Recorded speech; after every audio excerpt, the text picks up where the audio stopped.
In today's video, I am going to teach you how to create email automation in Brevo.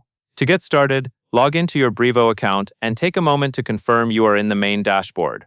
Email automation in Brevo is built around workflows, which are guided sequences that send messages automatically when someone meets a condition, like joining a list. This is especially useful for welcome emails, because new contacts receive the right message at the right time without you needing to send anything manually.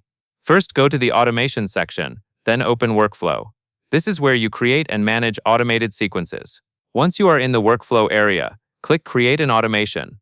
Brevo will show you different automation options designed for common use cases.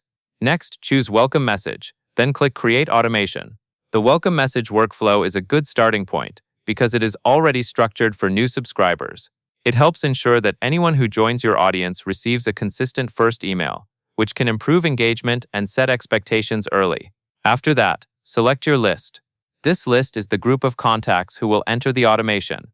Make sure you choose the correct list, since only contacts added to that list will trigger the workflow.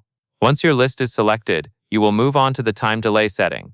The delay controls how long Brevo waits before sending the email.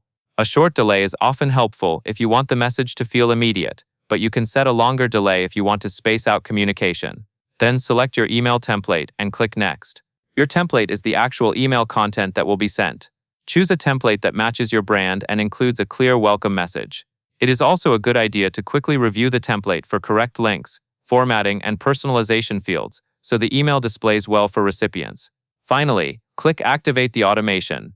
Activation turns the workflow on, which means new contacts who join the selected list will begin receiving the welcome email according to your delay setting.